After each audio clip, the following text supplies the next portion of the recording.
দাদুর মারা যাওয়ার পর তার রুমটা অনেক দিন যাবৎ তালাবদ্ধ করে রাখা হয়েছে। তাছাড়া আমিও একটা অন্যরকম অভিজ্ঞতা থেকে আসার পর বেশ কদিন থেকে বিশ্রামে আছি। তবে এখন মনে হচ্ছে বিশ্রামের সময় শেষ হয়ে এসেছে। আমার মতো ছেলেদের বসে থাকতে নেই, সব সময় রহস্যের পিছনে ছুটাই তো আমার কাজ।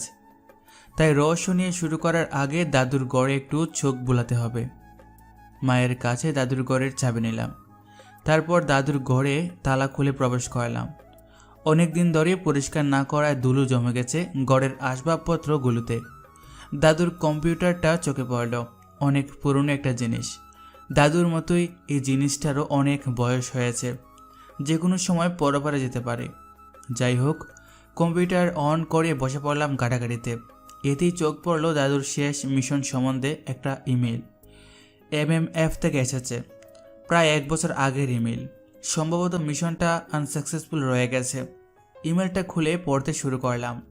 ইংরেজিতে অনেক কিছুই লেখা ছিল, যার সারমর্ম এমন: বাংলাদেশের দক্ষিণ অঞ্চলের একটা প্রত্যন্ত এলাকার জঙ্গলে প্রতিনিয়ত অস্বাভাবিক কিছু ঘটে চলেছে। বিষয়টা অনেকটা ভৌতিক, তবে আজ পর্যন্ত রহস্য উদ্ঘাটন হয়নি। কী ঘটে চলেছে সেই জঙ্গলে, বিষয়টা উদ্ঘাটন করাই হলো মিশন। ইমেইলে একটা ছবিও দেওয়া হয়েছে, ছবিটা একটা জঙ্গলের। সম্ভবত এটাই সেই জঙ্গলের ছবি, সাথে জঙ্গলের লোকেশন দেওয়া হয়েছে। ইমেলটা অনেক শর্ট। মূলত ইমেইলের রহস্য সম্বন্ধে বিস্তারিত কিছুই নেই, শুধু ওই জায়গায় রহস্য রয়েছে এইটুকু জানিয়ে দিয়ে শেষ। ইমেলটা দেখা শেষ করে ভাবতে লাগলাম, দাদুর আনসাকসেস মিশন দিয়ে শুরু করা যাক। আমি ইমেইলের ভিতরে থাকা জঙ্গলের ছবিটা আমার ফোনের মধ্যে নিয়ে রাখলাম, পরে কাজে লাগবে।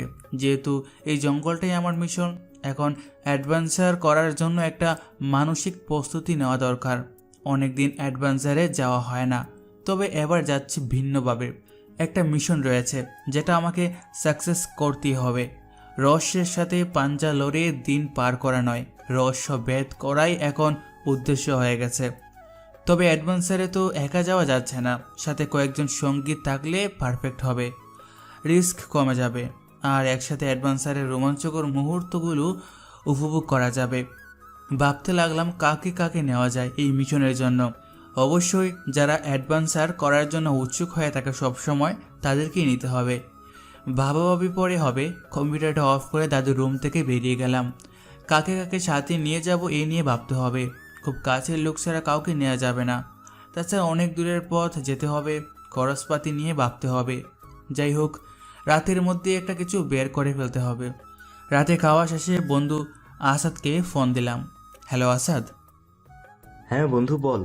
তোর তো কোনো খোঁজ পাওয়া যায় না আজকাল, কেমন আছিস? ভালো, তোর কি খবর? এই তো চলছে।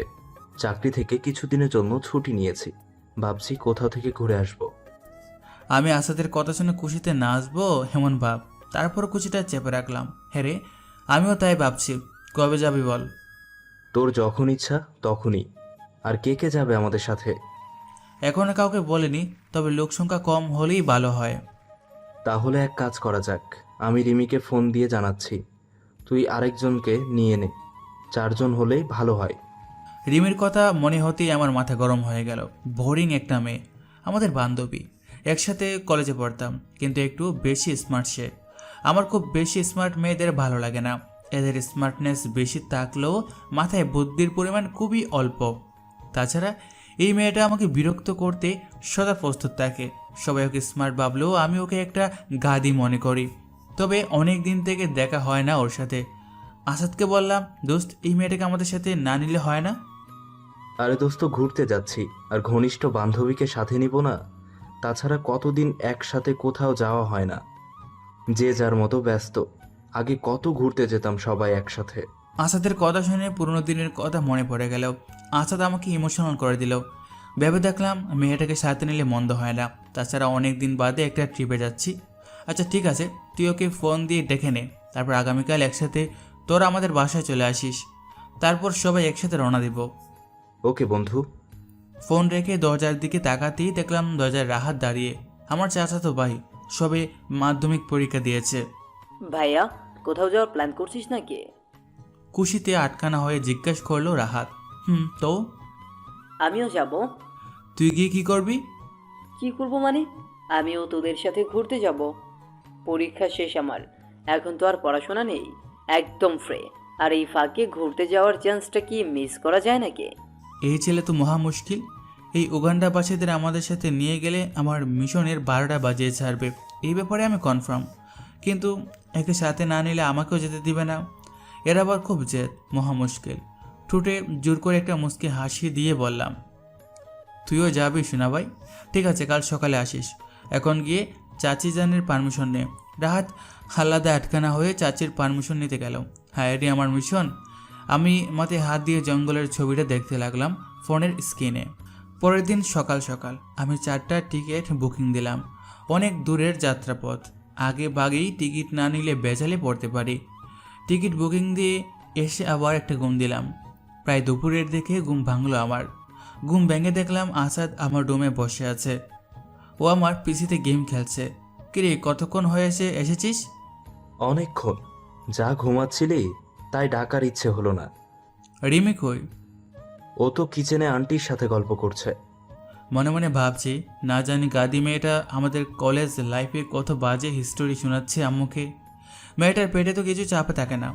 আমি ফ্রেশ হওয়ার জন্য চলে গেলাম। রাহাত এসে গেল সেই ফাঁকে। রিমিকে অনেকদিন পর দেখলাম। আগের থেকেও অনেক সুন্দর হয়ে গেছে মেয়েটা। কথাও হলো ওর সাথে। আগে যেমন ছিল এখনও তেমনই আছে, পুরাই ঘাতি। এরপর সবাই একসাথে খাওয়ার পর আমি আমার রুমে ব্যাগ গুছাতে লাগলাম। বিকেল 5টায় বাস। এখনও রেডি হইনি আমি। তাড়াহুড়ো করে গুছিয়ে নিতে লাগলাম সব। সবাই আমার রুমে বসে আছে। রিমি হঠাৎ প্রশ্ন করে বসলো, আসলে আমরা যাচ্ছি কোথায়? অনেক দূরে যাচ্ছে আবার। গাড়ি নিয়ে গেলে অনেক ঝামেলা হতে পারে, তাই বাসে যাব। টিকিট বুকটা ধরলাম ওদের সামনে। রিমি হাতে নিয়ে এক নজর দেখে চিৎকার করে বলল, ওয়াও! একটা পার্বত্য অঞ্চলে যাচ্ছি আমরা। সেখানে যাওয়া হয়নি এর আগে কখনো। শুনেছি প্রাকৃতিক দৃশ্যে ভরপুর একটা জায়গা, দেখার অনেক কিছু আছে। কথাগুলো বলে বেগ গুজানো শেষ করলাম আমি। প্রাকৃতিক দৃশ্যের আড়ালে যে ভয়ানক দৃশ্য আছে সেটাই দেখতে চলেছি আমি। তবে বিষয়টা ওদের কাউকে জানালাম না। এরপর বাসা থেকে বিদায় নিয়ে বেরিয়ে পড়লাম আমরা বাস স্টপের দিকে। বাসে উঠে বসতে যাব এমন সময় আরেক কাহিনী। 4টে সিট একই সাথে, কিন্তু রিমি আমার সাথে বসার বাহানা ধরেছে। বাচ্চারা এমন করে না, এমনিতেই মেজাজটা ওর উপর একটু চড়াও আছে। অগত্যা ও আমার পাশে বসলো, তবে ও জানালার পাশে বসলো আর আমিও ওর পাশের সিটে। গাড়ি ছাড়ার পর একটু নীরবতা। রিমি নীরবতা ভাঙার জন্য আমার সাথে কথা বলতে লাগলো। খালিদ, তুই কথা বলছিস না কেন? আমাকে দেখে কি তোর বাচাল মনে হচ্ছে নাকি? তুই একদম আগের মতো আছিস, চাপা স্বভাবের। কথা বলতে কবে শিখবি? হুম। আজব, বলে কি? তাহলে মুখ দিয়ে এসব কি বলতেছিস? আহা, আমি এই কথা বুঝাইনি। আসলে তুই প্রয়োজন ছাড়া আমার সাথে কথাই বলিস না। তোর সাথে বলতে কারোর সাথে বলি না। অতিরিক্ত কথা বলা পছন্দ না। রিমি একটু মন খারাপ করলো আমার কথায়। চেহারা দেখে যা মনে হলো আর কি। আবারও কিছুক্ষণ নীরবতা, আবার বলে উঠল, তোর যদি খুব ঘুম পায় তাহলে তুই আমার কাঁধে মাথা রেখে ঘুমাবি, কেমন? কাঁধে মাথা রেখে ঘুমানোর অভ্যাস নাই আমার। কিন্তু আমার তো আছে। বিড়বিড় করে বলল রিমি। এই মেয়ে তো ভারী মুশকিল। নিজেই আমার কাঁধে মাথা রেখে ঘুমানোর মতলব করেছে, আর উল্টো আমাকেই সাজছে ওর কাঁধে আমার মাথা রাখার জন্য। রিমি আমার ভাবমূর্তি উন্নতি না পেয়ে মন খারাপ করে জানালা দিয়ে তাকিয়ে রইল, আর আমি ওর উড়ন্ত চুলের দিকে তাকিয়ে রইলাম। আমাদের পেছনে আসা তার রাহাত জানালা দিয়ে প্রকৃতি দেখছে আর গল্প করছে ওরা দুজনে। দেখতে দেখতে সন্ধ্যা হয়ে গেল। হঠাৎ রিমি আমার দিকে তাকালো চিন্তাযুক্ত মুখ নিয়ে। কি হলো, এভাবে তাকিয়ে আছিস কেন? খালিদ রে, আমার প্রবলেম হচ্ছে। কি প্রবলেম? আমার বমি বমি ভাব হচ্ছে। মেয়ের কথা শুনে আমার মেজাজটা খারাপের উত্তম পর্যায়ে, যেটাকে সীমার ধৈর্য বলে আর কি। টুকু ধৈর্যের সীমা হবে। সেইখানে গিয়ে ধাক্কা মারলো। আমি ব্যাক সিটে মাথা ঘুরিয়ে আসাদের দিকে তাকালাম। আমি তাকাতে আসাদ আমার দিকে তাকিয়ে তার 24 পাটি দাঁত বের করে একটা হাসি দিল। ইচ্ছা হলো আসাদের গালে সফাং করে একটা বসায় দিই। শালা এমনিতে ইউগান্ডার পাগলিকে গলায় ঝুলিয়ে দিয়েছে আর এখন মজা নিচ্ছে। তারপর নিজেকে কন্ট্রোল করে নিলাম। পরিস্থিতি সামাল দেওয়ার জন্য লেগে পড়লাম।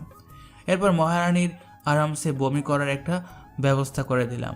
গড়িতে যখন রাত 12টা তখন সবার চোখে একটা ত্রন্দা ভাব।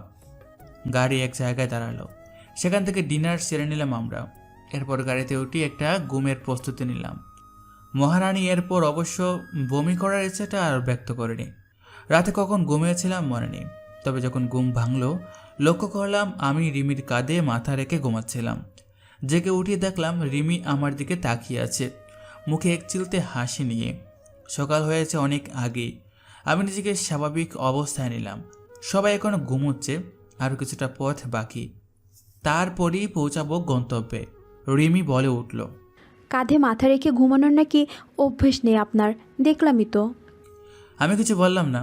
গাড়িটা যখন একটু পৈশাচিক আনন্দ নিতে চাচ্ছে তো নিক না। গন্তব্যে পৌঁছানোর পর আমরা খাওয়া দাওয়া সেরে হোটেলের সন্ধানে বেরোলাম সবাই। কিন্তু দুঃখের কথা কি আর বলবো, সারাদিন ধরে খোঁজাখুঁজি করেও কোনো হোটেল রুম ফাঁকা পেলাম না। একে তো অনেক দূর থেকে এসেছি, এখন যদি থাকার জায়গা না পাই তাহলে তো রাস্তায় রাস্তায় ঘুরতে হবে। মেইন শহর থেকে কিছুটা দূরে রোডের পাশের একটা ছোট্ট চায়ের দোকানে বসলাম আমরা 4 জন মিলে। সবার মাথায় অনেক চিন্তা ভর করছে। একে তো থাকার জায়গা জোগাড় হয়নি, তার উপর বিকেল হয়ে সন্ধ্যা হবে একটু বাদে, তারপর রাস্তায় রাস্তায় ঘুরতে হবে। আমি দোকানিকে 4 কাপ চায়ের অর্ডার দিয়ে একপাশ ওপাশ তাকাতে লাগলাম। শহর থেকে এদিকটা বেশ লাগছে, অনেক নিরিবিলি একটা জায়গায় দোকানটা, ফুরফুরে আবহাওয়া। চিন্তা করিস না খালিদ, একটা না একটা ব্যবস্থা হবে। কথাটা বলল রিমি। আমি ওর কথায় কান দিলাম না, চুপ করে বসে রইলাম। এবার আসাদ বলল, আরে এত টেনশন করছিস কেন? রাত হতে এখনো অনেক দেরি আছে। আমি রাহাতের দিকে তাকালাম। ছোট ছেলেটা অনেক ক্লান্ত হয়ে গেছে, মনে মনে হয়তো ভাবছে কোন কারণে যে আমার সাথে আসলো। আমি দূর থেকে লক্ষ্য করলাম চাওয়ালা আমাদের কথাগুলো শোনার চেষ্টা করছে, বারবার পিছনে তাকাচ্ছে চা বানানোর সময়। একটু পরে তিনি চা নিয়ে আমাদের সামনে রেখে দিলেন। আমরা চা নিয়ে চুমুক দিতে লাগলাম, কিন্তু দোকানি আমাদের পাশে ঠায় দাঁড়িয়ে রইলেন। আমি একটু অস্বস্তিতে পড়ে গেলাম। লোকটাকে লক্ষ্য করলাম, আধা বয়স্ক একটা লোক। জিজ্ঞেস করলাম, মামা কি সমস্যা? এভাবে তাকিয়ে থাকলে খাই কি করে? না মানে মামা, আসলে আমি আপনাদের কথাগুলো শুনছিলাম, মনে হলো আপনারা বিপদে পড়েছেন। আসলে থাকার জায়গা খুঁজে পাচ্ছি না, সব হোটেল বুকড। আসলে আপনারা কোথা থেকে এসেছেন? এবার আসাদ বলে উঠল, উত্তর দিক থেকে। এই ছেলের মাথা গেছে মনে হচ্ছে টেনশনে। দোকানি অবাক হয়ে জিজ্ঞেস করলো, উত্তর দিক থেকে মানে? বুঝলাম না মামা। আমি পরিস্থিতি সামাল দিয়ে বললাম, না মামা, আসলে ও বলতে চাইছে আমরা রংপুর থেকে এসেছি। ওহো, তার মানে আপনারা বলতে চাচ্ছেন, কিন্তু এই মৌসুমে হোটেলগুলো তো খালি থাকে না, পর্যটকদের প্রচুর ভিড়। মামা সেটাই তো দেখছি। তবে মামা আমি আপনাদের একটা থাকার জায়গার সন্ধান দিতে পারি। লোকটার মুখে এমন কথা শুনে সবাই ওনার দিকে আগ্রহের দৃষ্টিতে তাকালাম। লোকটা আবার বলল, কিছু দূরে গিয়ে একটা বড় ধরনের বাড়ি দেখতে পারবেন, শফিউদ্দিন সাহেবের বাড়ি। উনি একজন ব্যবসায়ী, ওনার একটা গেস্ট হাউস আছে, আপনারা ওনার বাসায় গিয়ে দেখতে পারেন। একটা ব্যবস্থা হয়ে যেতেও পারে, কপাল ভালো হলে ফ্রিতে সার্ভিস পাবেন। তবে একটা প্রবলেম আছে। কি প্রবলেম? জিজ্ঞেস করলো আসাদ। আসলে উনি যাকে তাকে থাকতে দেন না, মাথায় সম্ভবত প্রবলেম আছে ওনার। ওনার মন জয় করতে পারলেই থাকতে দিতেও পারে। এরপর আরো অনেক কিছু বুঝিয়ে বললেন তিনি। রাহাত বলে উঠল, তাহলে আর দেরি কেন ভাইয়া, জলদি চল শরীফুদ্দিনের বাড়ি। হ্যাঁ হ্যাঁ তাই চলো সবাই। চায়ের বিল দিতে গিয়ে দেখি মামায় আমতা আমতা করতেছে, বলছে, মামাদের কত উপকার করলাম। বুঝলাম এই লোক বকশিসের আশায় আছে। আজকাল ফ্রিতে কেউ কারো উপকার করে না। যাই হোক, বকশিস মিটিয়ে চলতে লাগলাম দোকানের বলা পথের দিকে। সন্ধ্যাও হয়ে এসেছে প্রায়। কিছুক্ষণ পর দোকানের ভাষ্য অনুযায়ী একটা বাড়ি পেয়ে গেলাম, বিরাট বড় আলিশান বাড়ি। মাগরিবের আজান একটু আগে দিয়েছে, একটা অন্ধকার ভাব চলে এসেছে। বাড়িটার গেট ডিঙ্গিয়ে ঢুকলাম। গেটে কোনো গেটম্যান নেই। লোকটা মনে হয় খরচ বাঁচানোর চেষ্টা করছে। আমরা বাড়িটার সদর দরজার সামনে দাঁড়িয়ে কলিং বেলে চাপ দিলাম। কিছুক্ষণ পর গেট খুলে দিল এক জুকার টাইপের লোক। জুকার বললাম এই কারণে, লোকটা রাতের বেলাতেও একটা কালো চশমা পরে আছে। মনে হয় ভিতরে এতক্ষণ কালো চশমা পরে কালা চশমা গানটার তালে তালে ডান্স দিচ্ছিল। লোকটা এসে আমাদের সামনে দাঁড়ালো, তবে দরজায় হেলান দিয়ে। মনে হচ্ছে শরীরের বল পাচ্ছে না দাঁড়ানোর। হঠাৎ রিমি তার নাক চেপে ধরল। আমিও একটা গন্ধ পেলাম নাকে। লোকটা নিশ্চয়ই ড্রিঙ্কস করেছে। রিমি আমাকে কোনো দিয়ে খোঁচা মেরে বলল, এখান থেকে চল, একদম বাজে পরিবেশ। এখানে একটা ব্যবস্থা করতে হবে, এছাড়া উপায় নেই। তুই চুপ করে দাঁড়িয়ে থাক। এবার আমাদের দিকে তাকিয়ে লোকটা বলে উঠল, তোমরা কলিং বেল চেপে কি বিড়বিড় করছো? গল্প করার ইচ্ছা হলে নিজেদের বাসায় গিয়ে করো না, এখানে এসেছো কেন? যত সব। বলে দরজা লাগাতে যাবে এমন সময় আসাদ বলে উঠল, আরে কাকু, দাঁড়ান দাঁড়ান, আসলে আমরা শরীফুদ্দিন সাহেবের সাথে দেখা করতে এসেছি। ওনাকে ভিতরে গিয়ে একটু ডেকে দিন না প্লিজ। লোকটা এবারে ধমক দিয়ে বলল, আমাকে দেখে কি তোমাদের জোকার মনে হচ্ছে নাকি? এক্স্যাক্টলি। কথাটি বলে রিমি লোকটার রাগের মাত্রা দ্বিগুণ করে দিয়েছে।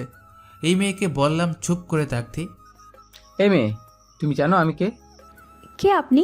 এই বাড়িতে কাজ করেন নিশ্চয়ই। What do you mean? আমি এই বাড়ির মালিক আর অত্র এলাকার নাম করা ধনী ব্যক্তি জনাব শরীফুদ্দিন। অনেক গর্বের সহিত বলল কথাটা, কিন্তু কথা শুনে তো আমাদের অবস্থা বেহাল। উনি তো আমাদের উপরে খেপে গেছেন। এরপরও থাকতে দিলে তো? আমি রিমিকে বললাম, দিল তো গন্ডগোল পাকিয়ে। চুপ করে থাকতে বললাম না? এখন চুপ থাক।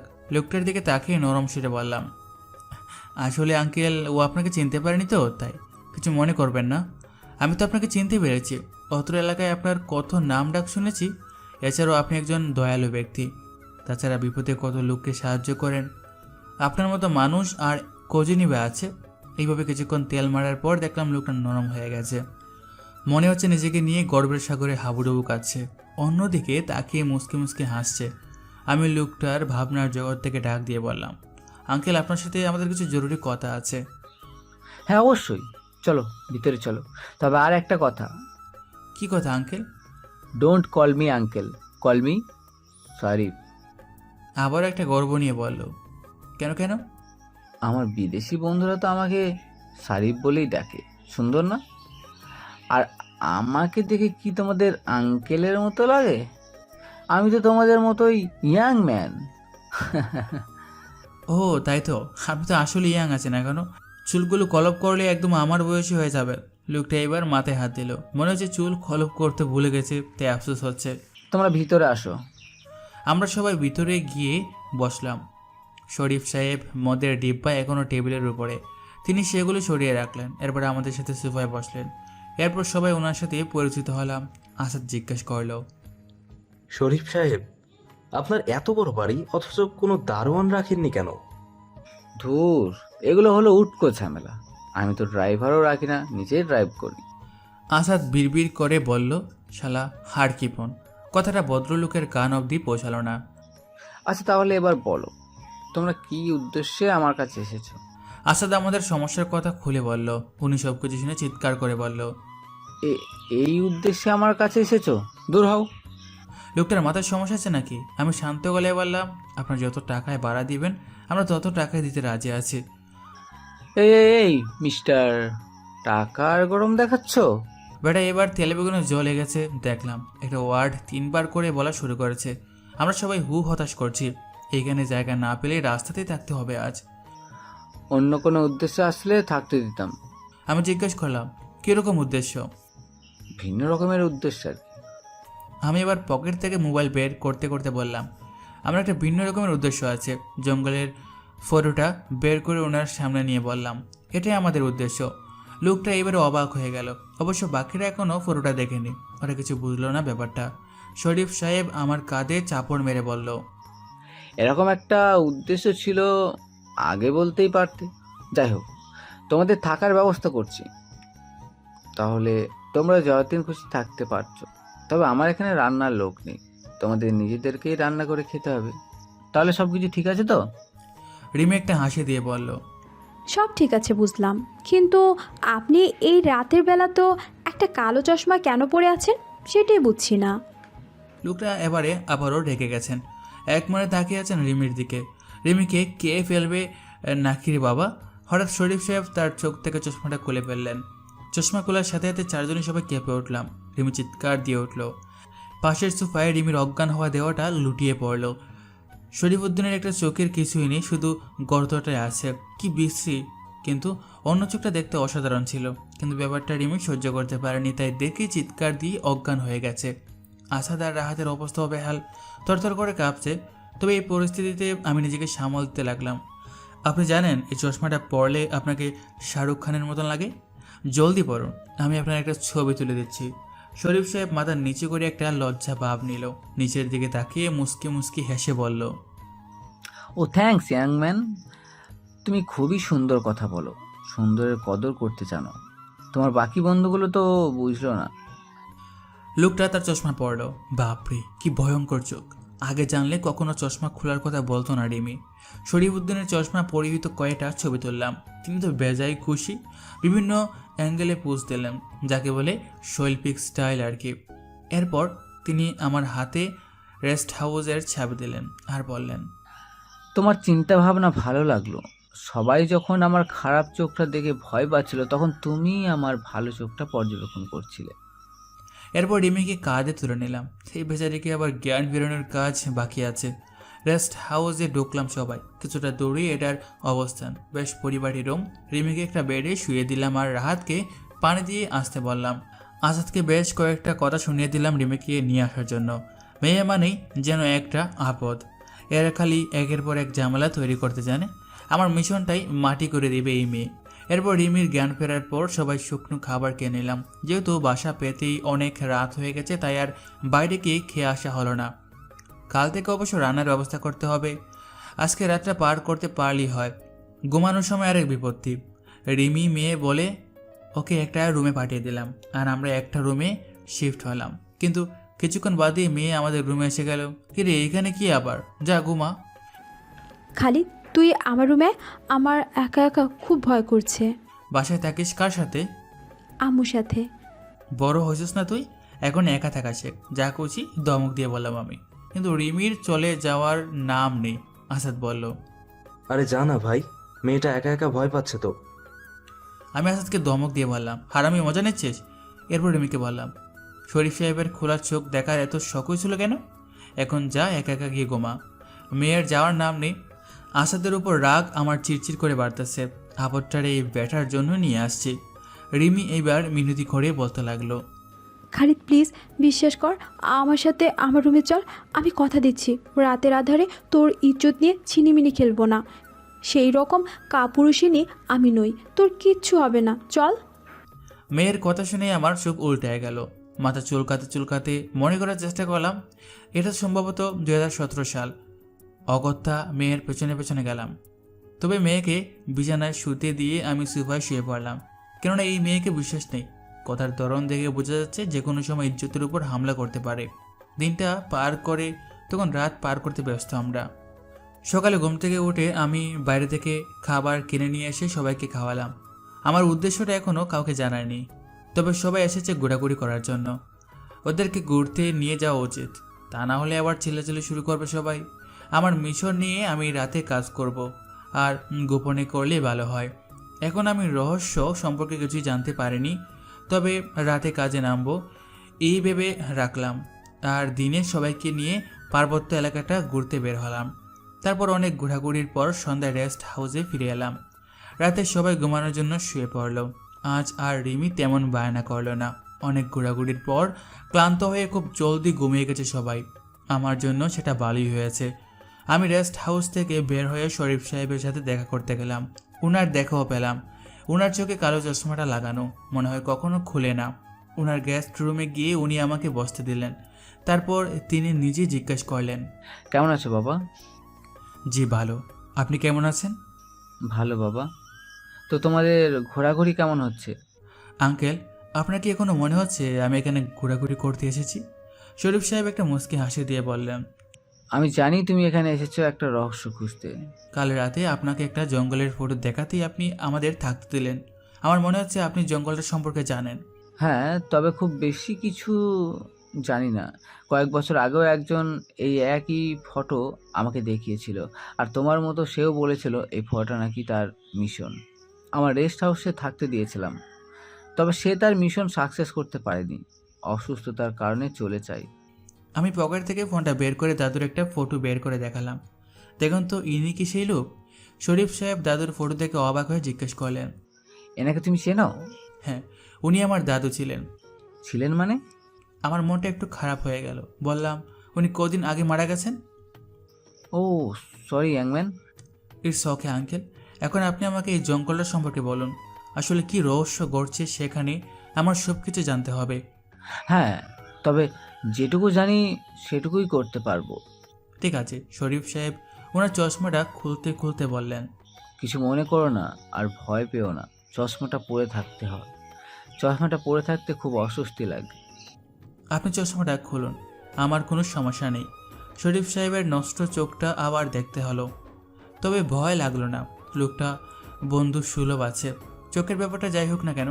এরপর শরীফ সাহেব ওনার চশমাটা খুলে বলতে লাগলেন, আসলে তুমি যে জঙ্গলটা সম্পর্কে জানতে চাচ্ছ তা এখান থেকে খুব বেশি দূরে নয়। তবে জঙ্গলটা অভিশপ্ত। বেশ কয়েক বছর ধরে জঙ্গলের ভিতর রহস্যময় ঘটনা ঘটে চলে। প্রথম দিকে যে ঘটনাটি শুনেছিলাম তা হলো কয়েক লোক জঙ্গলে কি একটা সংগ্রহ করতে গিয়েছিল। তবে প্রায় বিকেল গড়িয়ে সন্ধ্যা হয়ে গিয়েছিল।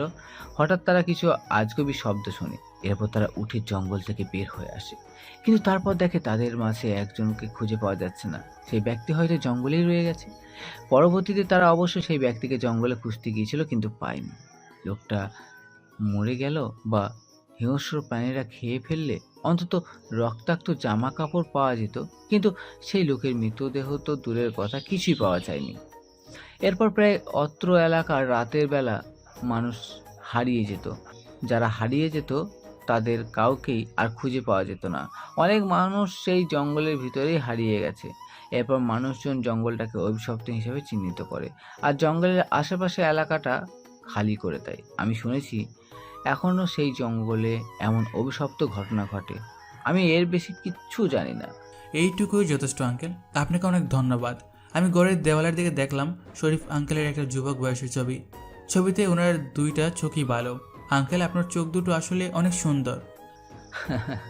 কি যে বলো, কিভাবে বুঝলে সুন্দর? দেয়ালে ঝুলন্ত ছবিটা ইশারা করলাম। ইয়াং ম্যান, ওটা আমার ছবি নয়, আমার যমজ ভাইয়ের ছবি ওটা। ও আচ্ছা, তবে আপনারগুলোও অনেক সুন্দর। শরীফ সাহেব মাথা নিচের দিকে করে মলিন সুরে বললেন। হয়তোবা। বলতে বলতে তিনি কালো চশমাটা পরতে লাগলেন। শরীফ সাহেবের মলিন চেহারা দেখে আর কিছুই বললাম না। আমিও একটু চুপ করে রইলাম। তিনি হঠাৎ বলে উঠলেন, তাহলে ফাইনালি কি ঠিক করলে? সেই জঙ্গলে যাবে? যাবো তো অবশ্যই, সেখানে যাওয়ার জন্যই এত দূর আসা। দেখো, দিনের বেলা হয়তো জঙ্গলটা সব কিছুই নর্মাল, কিন্তু আধার নামার সাথে সাথে রহস্যের শুরু। তারপর সেখানে অবস্থান করলে মৃত্যু অনিবার্য। জেনে শুনে এমন ডিসিশন নেওয়াটা কি বোকামি হচ্ছে না? দেখুন, আজ পর্যন্ত কেউ এই জঙ্গলের রহস্য উদ্ঘাটন করতে পারেনি। কাউকে না কাউকে তো সেটা সমাধান করতে হবে। তোমার মধ্যে কনফিডেন্স বেশি মনে হচ্ছে।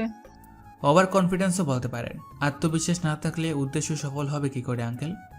তা অবশ্য ঠিকই বলেছো তুমি। আসলে যে রহস্য আমার মাথায় একবার আসে, আমি তার সমাধান না করা পর্যন্ত থামি না। এটারও সমাধান করবো ইনশাল্লাহ। নিজের ব্যাপারে না হয় না ভাবলে, কিন্তু নিজের বন্ধুদের জীবন ঝুঁকিতে কেন ফেলছো বলো? শরীফ সাহেবের প্রশ্ন শুনে একটু চিন্তা করে বললাম, আসলে ওরা এখনও এ ব্যাপারে জানে না। মিশনটা আমার একারই, আর আমি একাই কাজ করব। হঠাৎ আমার ফোনটা বেজে উঠলো আসাদের নাম্বার থেকে। হ্যালো খালিদ, তুই কোথায়? কেন? আছে আশেপাশে কোথাও। তুই যেখানেই থাকিস জলদি আয়। রিমি ঘুম থেকে জেগে গেছে আর তোকে খুঁজতেছে। একা একা থাকতে নাকি তার ভয় করছে। তাহলে তুই গিয়ে শুয়ে পড় না ওর সাথে। আমি যেতে চাইছিলাম, কিন্তু বেচারা বলে তুই ছাড়া থাকবো না। ফোন রাখ শালা। একটা দমক দিয়ে ফোনটা কেটে দিলাম। উফ, এই মেয়েটা তো দেখি পাগল করে দিবে আমায়। মেজাজটা দিন দিন বেশি খারাপ হয়ে যাচ্ছে। শরীফ আঙ্কেলকে উদ্দেশ্য করে বললাম, আমার বন্ধুরা আমাকে খুঁজছে, আমার যেতে হবে। আপনার কাছে একটা অনুরোধ, আপনি ওদেরকে এই ব্যাপারে কিছু বলবেন না প্লিজ। আচ্ছা ঠিক আছে। এরপর ওনার কাছে বিদায় নিয়ে রেস্ট হাউসে গেলাম। সবাই আমার অপেক্ষায় বসে আছে। আবার সেই সোফায় রাত কাটাতে হবে। রিমির উপর একটা রাগী ভাব নিয়ে বললাম, চলেন মহারানী, আপনার জন্য নিজের ঘুমকে বিসর্জন দিতে হচ্ছে। সোফায় ঘুমানো অভ্যাস নেই আমার, আপনি তো সেটা বুঝবেন না। রিমি একটা লজ্জা ভাব নিয়ে বলল, তুই চাইলে কিন্তু আমার সাথে এক বিছানায় ঘুমাতে পারিস। শাল শরম লজ্জার মাথা খাইছে। বাগিস ছোট ভাই রাহাত ঘুমিয়ে গেছে, না হলে এই মেয়ে আমার ভাইয়ের সামনে লজ্জায় ফেলে দিত। অগত্যা আবার সেই সোফায় রাত কাটাতে লাগলাম আর ভাবতে লাগলাম, কাল যেভাবেই হোক সে অভিশপ্ত জঙ্গলের দিকে রওনা দিতে হবে আমাকে। পরদিন সকালে আমি ব্যাগ গুছিয়ে রেডি হতে লাগলাম। জঙ্গলের উদ্দেশ্যে রওনা দিতে হবে। আসাদকে সঙ্গে নিব ভেবেছিলাম, কিন্তু বাকি দুই আপদের জন্য আসাদকে আর কিছু খুলে বললাম না। আসাদকে বললাম, আসাদ, আমি এখানকার এক পরিচিত বড় ভাইয়ের সাথে দেখা করতে যাচ্ছি, ফিরতে দেরি হতে পারে। আজকে না ফিরতে পারি, তোরা ঘোরাঘুরি কর, থাকার জায়গা নিয়ে তো আর কোনো ঝামেলা নেই। এই শহরে তোর পরিচিত কেউ আছে? আগে বলিসনি তো। প্রয়োজন হয়নি তাই বলিনি। পাশের রুম থেকে রিমি বেরিয়ে এলো। কি ব্যাপার খালিদ, কোথায় যাচ্ছিস একা একা? তোর জানতে হবে না, তুই আসাদ আর রাহাতের সাথে ঘুরতে যাস, আমি একটা কাজে যাচ্ছি, ফিরতে লেট হলে টেনশন করিস না। কেউ আর কিছু বলল না, তবে আসাদ কি জন্য ভাবতে লাগলো। আমি আর কারোর দিকে মনোযোগ না দিয়ে বেরিয়ে পড়লাম। যাওয়ার আগে শরীফ আঙ্কেলের কাছ থেকে জঙ্গলটার পূর্ণাঙ্গ অবস্থান সম্পর্কে জেনে নিলাম, যাতে ভুল জায়গায় না যায়। শরীফ আঙ্কেল ঠাট্টা করে বললেন, শেষ পর্যন্ত ইয়াং বয়সে পৃথিবী ছাড়ার ইচ্ছে হলো ইয়াং ম্যান। আমি ওনাকে কিছু বললাম না, শুধু একটা রহস্যের হাসি দিয়ে বেরিয়ে পড়লাম সেখান থেকে। জঙ্গলটা কয়েক কিলোমিটার দূরে, এখান থেকে যেতে বেশ সময় লাগবে মনে হচ্ছে। আমি একটা বাস ধরে যাত্রা শুরু করলাম। বাসে ভিড় খুব, পর্যটকদের ভিড়, দাঁড়িয়ে দাঁড়িয়ে যেতে হলো। কিন্তু আমি যে জায়গায় যাব বাস সেখানে যাবে না, তাই আমাকে বাস থেকে নেমে অন্য পথে যেতে হবে। বেশ কিছু দূর গিয়ে যা চোখে পড়লো, এই জায়গায় জনবসতি খুবই কম। পর্বতের গা ঘেঁষে কিছু উপজাতি বাড়িঘর চোখে পড়লো। উপজাতি সম্বন্ধে আমার ধারণা নেই, তাই বাড়িগুলো দেখে বুঝলাম না এরা কোন বংশোদ্ভূত জাতি। সেখানে যেতেই এক উপজাতির লোক আমার কাছে এলো। আমি লোকটার দিকে তাকালাম, মাঝ বয়সী একটা লোক। আমার কাছে এসে জিজ্ঞেস করলেন, আপনি ঘুরতে এসেছেন বুঝি? যাক, উপজাতিরা অন্তত বাংলা বলতে পারে। হ্যাঁ, অনেকটা সেই রকম। আজকাল বাবু এলাকায় কেউ ঘুরতে আসে না, এলাকাটায় অভিশাপ লাগছে। কেন, কি হয়েছে এই এলাকায়? আগে বাবু আমার বাড়িতে চলেন, অনেক দূরের পথ এসেছেন, হাত মুখ ধুয়ে আগে বিশ্রাম নেবেন, চলেন। লোকটা আমার কাঁধের ব্যাগটা তার কাছে নিয়ে আমাকে তার পিছন পিছন ডাকলো। আমি লোকটার পিছন পিছন যেতে লাগলাম। সম্ভবত পর্যটন এলাকার উপজাতিরা এরকমই, পর্যটকদের টাকা খাওয়ার ব্যবস্থা করে খুব অল্প টাকায়। লোকটা তার বাড়ির ভিতরে নিয়ে গিয়ে সব কিছুর ব্যবস্থা করে দিল। বাড়িতে সে আর তার স্ত্রী ছাড়া আর কাউকে দেখলাম না। দুপুর হয়ে গেল, তারা আমার খাওয়ার ব্যবস্থা করলো, খেতে দিল কাঁকড়া ভাজা। নির্দ্বিধায় খেয়ে নিলাম। লোকটা অনেক অতিথি পরায়ণ, কর্মকাণ্ড থেকে বুঝলাম। লোকটার নাম জানতে পারলাম আমরা তো। উচ্চারণ করতেই দাঁত ভেঙে যাবে মনে হচ্ছে, উপজাতির আজব নাম সব। এরপর লোকটা আমাকে নিয়ে ঘুরতে বের হলো, প্রকৃতিটা ঘুরিয়ে দেখাবে বলে। ঘুরতে ঘুরতে তার সাথে কথা বলতে লাগলাম। তোমার পূর্বপুরুষরাও কি এখানেই থাকতো? হ্যাঁ বাবু, আমি ছোট থেকে এখানে বড় হয়েছি। আমি শুনেছি এখানে একটা জঙ্গল আছে, যার কিছু রহস্যের কারণেই পুরো জায়গাটাই এখন অভিশপ্ত। বাবু, ঠিকই শুনেছেন। সেই জন্য এই জায়গায় এখন আর আগের মতো পর্যটকদের ভিড় নাই। আগে প্রচুর ভিড় হইতো, কিন্তু এখন লোকমুখে জঙ্গলের কাণ্ডকীর্তি শোনা যায়, তাই মানুষও ঝুঁকি নিয়ে এখানে আসে না। আমি শুনেছি সবাই জায়গাটা ছেড়ে চলে যাচ্ছে, তোমরা চলে যাচ্ছ না কেন? এই জায়গা ছেড়ে যাবো কোথায় বাবু? যাওয়ার তো আর কোনো জায়গা নাই। 1 মাস আগে আমার পোলাটাও জঙ্গলে হারায় গেছে। পোলাটা যদি ফিরে আসে আর যদি আমাদের খুঁজে না পায়, তাই যায়নি কোথাও। তোমার ছেলেও জঙ্গলে হারিয়েছে? বাবু, জঙ্গলের ভিতরে যে কোন পিচাস আছে তা উপরওয়ালাই ভালো জানেন। আমি আমরাতুকে থামিয়ে দিয়ে বললাম, তুমি কি তোমার ছেলেকে ফিরে পেতে চাও? কেন চাইবো না? আমার স্ত্রী দিন রাত তো শুধু কান্দে, পোলার শোকে সেও শেষ। তোমার ছেলেকে ফিরে পেতে হলে আগে জঙ্গলে কী হচ্ছে সেটা জানা দরকার।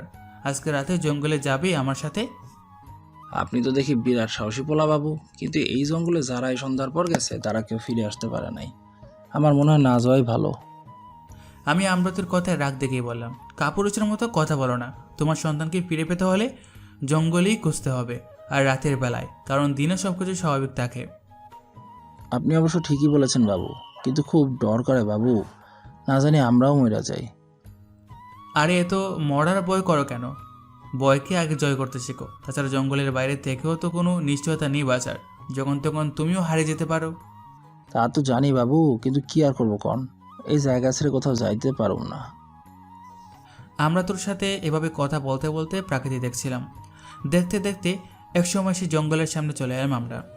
আমি পকেট থেকে ফোনটা অন করে ছবির সাথে মিলাতে লাগলাম। একদম এই অবস্থানে জঙ্গলটার সাথে ছবিটা পুরোপুরি মিলে গেছে, তবে জঙ্গলের ভিতরে কিছু ছবি থাকলে আরও ভালো হতো। বুঝলেন বাবু, আগে এই জঙ্গলে বহুত জন্তু জানোয়ার ছিল, এখন পিচাসের ডরে সেগুলা উদাও হইয়া গেছে। মনে হয় পিচাস সবাইরে খাইছে। এখন গাছগাছরা ছাড়া আর কিছুই দেখার মতো নাই এই জঙ্গলে। পাখিও খুব একটা দেখা যায় না। জঙ্গলটারে এখন শ্মশানের মতো লাগে। ছোটবেলা থেকে এখানে আমি কাটিয়েছি। অনেক মানুষই জঙ্গলে হারিয়ে গেছে, তাদের মধ্যে পর্যটকও ছিল অনেক। আগেও মানুষ হারাইতো, তবে খুব কম। সবাই ভাবতো জানোয়ারের পেটে গেছে, কিন্তু এখন জানোয়ার নাই, তাও মানুষ হারায়। আপনি কন বাবু, এটা পিশাচের কাজ ছাড়া আর কি হইতে পারে? হ্যাঁ, সেটাই জানার জন্যই আজ আমরা জঙ্গলে যাব। বাবু, আমার ছেলের খুঁজে পাবো তো? কথাটা বলে কেঁদে ফেললো আমরা তো। ভরসা রাখো, সান্ত্বনা দিয়ে বললাম আমি। এরপর আমি আর আমরা তো তার গৃহে ফিরে গেলাম। কিন্তু বিকেল না গড়াতেই আসাদ, রিমি আর রাহাত এসে আমরা তোর বাসায় হাজির। আমি তো তাদের দেখে অবাক হয়ে গেলাম। আসাদ আমার কাছে এসেই গালে ঠাস করে একটা বসায় দিল। পাশ থেকে রিমি বলে উঠল, অন্য গালে আমার তরফ থেকে একটা দিয়ে দে। আসাদ হুঙ্কার করে বলল, হারামি, এই তোর পরিচিত ভাই? আমরা তোর দিকে ইশারা করে বলল কথাটা। আমি কিছুই বলতে পারলাম না। এদের কাছে মিথ্যা বললেই ধরা খাইতে হয়। আমি ডালে ডালে চললে এরা যায় পাতায় পাতায়। রিমি এবার আমার কাছে এসে বলল, খালিদ, তুই কি আমাদের একটু বন্ধু ভাবিস না? আমাদেরকে সাথে নিয়ে আসলে কি হতো? আগে আমরা কত এরকম অ্যাডভেঞ্চার করতাম, তুই কি আগের দিন ভুলে গেছিস? একাই 100 হয়ে গেছিস, তাই না? আসলে তোমাদের রিস্কে ফেলতে চাই না, তাই এই ব্যাপারে কিছু জানাইনি। কিন্তু তোরা এত কিছু কীভাবে জেনে গেলি? আসাদ এবার হাসতে হাসতে বলতে লাগলো, সকালে তোর ভাবভঙ্গি দেখেই বুঝতে পেরেছি তুই মিথ্যে বলছিস। মিথ্যে বলার সময় তোর কান লাল হয়ে যায়, এটা আমি জানতাম। সকালেও তাই দেখলাম। আর তোকে ফলো করতে গিয়ে শরীফ আঙ্কেলের সাথে কথা বলতে দেখি। তুই চলে আসার পর সবাই মিলে ওনাকে ধরে ব্যাপারটা জানতে পারলাম। তুই একা একা অ্যাডভেঞ্চার করবি, তা কি করে হয় বন্ধু? রাহাতও আর চুপ রইল না। ভাইয়া, এইটা আমার প্রথম অ্যাডভেঞ্চার হবে। আমার খুব এক্সাইটেড ফিল হচ্ছে। আমার চুল মেজাজটা বিগড়ে গেল আমার। তোমরা যতটা ইজি ভাবছো ততটাও ইজি নয় ব্যাপারটা, অনেক রিস্কি। যান নিয়ে ফিরে আসা সম্ভব হবে কিনা সন্দেহ। রিমি মাথা ছাড়া দিয়ে বলল, সে যা হওয়ার হবে। অ্যাডভেঞ্চারে এরকম হয়েই থাকে, তোকে এত ভাবতে হবে না। সবাই আমার ইচ্ছার বিরুদ্ধে যাওয়ার জন্য প্রস্তুতি নিতে লাগলো। ছোট ভাই রাহাতের উত্তেজনা দেখার মতো। পুরো ঠেলা বসবে এক একজন। এরপর সবাই আমরা তোর গৃহে খাবার খেয়ে সব কিছু গুছিয়ে নিলাম। সবাই সবার ব্যাগে প্রয়োজনীয় সব কিছু নিলাম। বড় বড় কয়েকটা টর্চ লাইট আমার সাথেই থাকে। তাছাড়া আমার হ্যান্ড গানটাও নিলাম সাথে, প্রয়োজনে কাজে লাগবে। এরপর সবাই মিলে জঙ্গলের উদ্দেশ্যে আমরা তোর গৃহ থেকে প্রস্থান করলাম। আমার অ্যাডভেঞ্চার সঙ্গী হলো আসাদ, রাহাত, রিমি আর আমরা তো।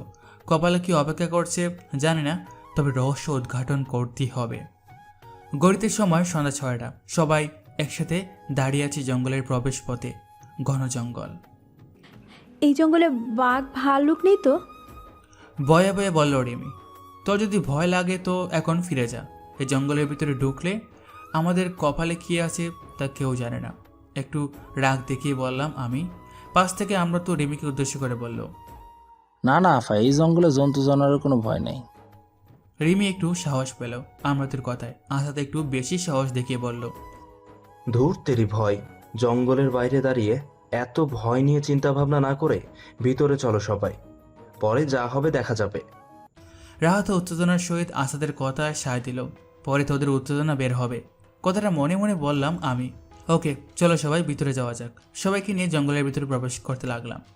সূর্যটা শেষ আকাশে আর দেখা যাচ্ছে না, সন্ধ্যা হয়ে গেছে। এমনিতেই অন্ধকার, তারপর জঙ্গলের ভিতরে ঘুর অন্ধকারটা আরও গাঢ় হয়ে গেছে। 5 জনের হাতে 5টা টর্চ দিলাম আমি। জঙ্গলের ভিতরে একটা সরু রাস্তা, সম্ভবত জঙ্গলের ভিতর দিয়ে আগে এই পথে যাতায়াত করা হতো। সেই পথে এগোতে লাগলাম আমরা। আমার ঘা ঘেঁষে চলতে লাগলো রিমি। অনেক ভয় ওর মনে, কিন্তু উত্তেজনা কম না। হাঁটার সময় শুকনো পাতার মরমর শব্দ হতে লাগলো। শব্দহীন জঙ্গলে তার জন্য অনেক জোরালো শোনা যাচ্ছে। কারো মুখে কোনো কথা নেই, শুধু নিঃশব্দের টর্চের আলোয় এগিয়ে চলছি আমরা। টর্চের আলোয় দিয়ে জঙ্গলটা দেখতে লাগলাম। বাইরে থেকে যতটা ঘন মনে হচ্ছিল, এখন তার চেয়েও বেশি ঘন মনে হচ্ছে। গাছের লতা পাতায় ছেয়ে আছে, কোথাও একটু ফাঁকা জায়গা নেই। আমরা শুধু সেই সরু পথটা দিয়ে চলছি আর টর্চের আলোয় দুপাশের জঙ্গল দেখছি। হঠাৎ গাছের উপর কিছু একটা ডানা ঝাপটানোর শব্দ পাওয়া গেল। রিমি ভয় পেয়ে আমার হাত শক্ত করে জড়িয়ে ধরল। সবাই থেমে গেলাম। আসাদ গাছের আগায় টর্চ ফোকাস করলো, কিন্তু কিছু দেখা গেল না। আমি রিমিকে অভয় দিয়ে বললাম, এত ভয় পাচ্ছিস কেন? পাখি ছিল হয়তো বা। কে বলেছে আমি ভয় পেয়েছি? এইটুকুতে রিমি চৌধুরী ভয় পায় না।